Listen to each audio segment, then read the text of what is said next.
2 ദിനവൃത്താന്തം 7-ാം അധ്യായം 1 മുതൽ 22 വരെയുള്ള തിരുവചനങ്ങൾ.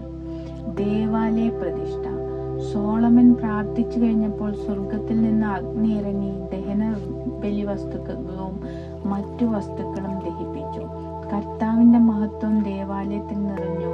കർത്താവിന്റെ തേജസ് ദേവാലയത്തിൽ നിറഞ്ഞു നിന്നതിനാൽ പുരോഹിതന്മാർക്ക് അവിടെ പ്രവേശിക്കാൻ കഴിഞ്ഞില്ല.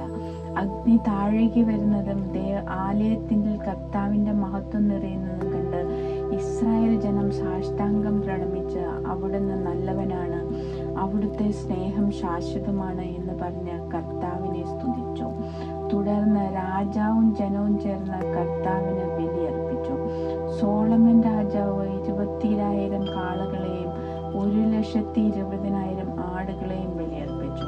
അങ്ങനെ രാജാവും ജനവും ചേർന്ന് ദേവാലയ പ്രതിഷ്ഠ നടത്തി. പുരോഹിതന്മാർ താന്താങ്ങളുടെ സ്ഥാനങ്ങളിൽ നിന്ന് കർത്താവിന് സ്തുതി പാടുവാൻ ദാവീദ് രാജാവ് നിർമ്മിച്ച സംഗീതോപകരണങ്ങളുമായി ലേവ്യർ അവർക്ക് അഭിമുഖമായി നിന്നു. ദാവീദ് നിർദ്ദേശിച്ചിരുന്നതുപോലെ കർത്താവിന്റെ കൃപ ശാശ്വതമാണ് എന്ന് പാടി അവിടുത്തെ സ്തുതിച്ചു. അപ്പോൾ പുരോഹിതന്മാർ കാഹളമൂതി. ജനം എഴുന്നേറ്റ് നിന്നു. സോളമൻ ദേവാലയത്തിന് മുമ്പിലുള്ള അങ്കണത്തിന്റെ മധ്യഭാഗം വിശദീകരിച്ച് അവിടെ ദഹനബലിയും സമാധാന ബലിക്കുള്ള മേധസ്സും അർപ്പിച്ചു. കാരണം സോളമൻ ഓടുകൊണ്ട് നിർമ്മിച്ച ബലിപീഠത്തിന് ഈ ദഹനബലിയും പാനീയബലിയും മേധസ്സും അർപ്പിക്കാൻ മാത്രം വലിപ്പമുണ്ടായിരുന്നില്ല. സോളമൻ 7 ദിവസം ഉത്സവമായി ആചരിച്ചു. ഹാമാത്തിന്റെ അതിർത്തി മുതൽ ഈജിപ്ത് തോട് വരെയുള്ള എല്ലാ സ്ഥലങ്ങളിലും നിന്ന് ഇസ്രായേല്യരുടെ ഒരു വലിയ സമൂഹം അതിൽ പങ്കെടുത്തു. ബലിപീഠ പ്രതിഷ്ഠയുടെ ഉത്സവം 7 ദിവസം നീണ്ടു. 8-ാം ദിവസം സമാപന സമ്മേളനം നടത്തി. 7-ാം മാസം 23-ാം ദിവസം സോളമൻ ജനത്തെ ഭവനങ്ങളിലേക്ക് തിരികെ അയച്ചു. ദാവീദിനും സോളമനും തന്റെ ജനമായ ഇസ്രായേലിനും കർത്താവ് നൽകിയ അനുഗ്രഹങ്ങളെ ഓർത്ത് ആഹ്ലാദഭരിതരായി അവർ മടങ്ങിപ്പോയി. കർത്താവ് സോളമന് വീണ്ടും പ്രത്യക്ഷപ്പെടുന്നു. സോളമൻ ദേവാലയവും രാജകൊട്ടാരവും പണിയിച്ചു.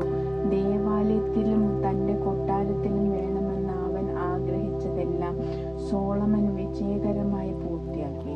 രാത്രി കർത്താവ് സോളമന് പ്രത്യക്ഷനായി പറഞ്ഞു, ഞാൻ നിന്റെ പ്രാർത്ഥന കേട്ടിരിക്കുന്നു. എനിക്ക് ബലിയർപ്പിക്കാനുള്ള ആലയമായി ഈ സ്ഥലം ഞാൻ തിരഞ്ഞെടുത്തിരിക്കുന്നു. ഞാൻ മഴ തരാതെ ആകാശം അടയ്ക്കുകയോ ദേശത്തെ കൃഷി നശിപ്പിക്കുവാൻ വെട്ടുകിളിയെ നിയോഗിക്കുകയോ എന്റെ ജനത്തിനിടയിൽ മഹാമാരി അയക്കുകയോ ചെയ്യുമ്പോൾ എന്റെ നാമം പേറുന്ന എന്റെ ജനം എന്നെ അന്വേഷിക്കുകയും തങ്ങളെ തന്നെ എളിമപ്പെടുത്തി പ്രാർത്ഥിക്കുകയും തങ്ങളുടെ ദുർമാർഗങ്ങളിൽ നിന്ന് പിന്തിരിയുകയും ചെയ്താൽ ഞാൻ സ്വർഗത്തിൽ നിന്ന് അവരുടെ പ്രാർത്ഥന കേട്ട് അവരുടെ പാപങ്ങൾ ക്ഷമിക്കുകയും അവരുടെ ദേശം സമ്പുഷ്ടമാക്കുകയും ചെയ്യും. ഇവിടെ നിന്നുയരുന്ന പ്രാർത്ഥനകൾക്ക് നേരെ എന്റെ കണ്ണും കാതും ജാഗരൂകരായിരിക്കും. എന്റെ നാമം ഇവിടെ എന്നേക്കും നിലനിൽക്കേണ്ടതിന് ഞാൻ ഈ ആലയം തിരഞ്ഞെടുത്തു. വിശദീകരിച്ചിരുന്നതിനാൽ എന്റെ ഹൃദയപൂർവമായ കടാക്ഷം സദാ തിന്മേൽ ഉണ്ടായിരിക്കും. നിന്റെ പിതാവായ ദാവീദിനെ പോലെ നീയും എന്റെ കൽപ്പനകൾ ആചരിച്ച് എന്റെ പ്രമാണങ്ങളും നിയമങ്ങളും പാലിച്ച് എന്റെ മുൻപാകെ നടക്കുമെങ്കിൽ ഞാൻ നിന്റെ രാജകീയ സിംഹാസനം സുസ്ഥിരമാക്കും. നിന്റെ പിതാവായ ദാവീദുമായി ചെയ്ത ഉടമ്പടി അനുസരിച്ച് ഇസ്രായേലിനെ ഭരിക്കാൻ നിനക്കൊരു സന്തതി ഇല്ലാതെ പോകില്ല. എന്നാൽ നീ മറുതലിച്ച് ഞാൻ നിനക്ക് നൽകിയ കൽപ്പനകളും പ്രമാണങ്ങളും ത്യജിച്ച് അന്യദേവന്മാരെ ആരാധിക്കുകയും സേവിക്കുകയും ചെയ്താൽ ഞാൻ നിനക്ക് തന്ന ഈ ദേശത്ത് നിന്ന് നിന്നെ പിഴുതെറിയും.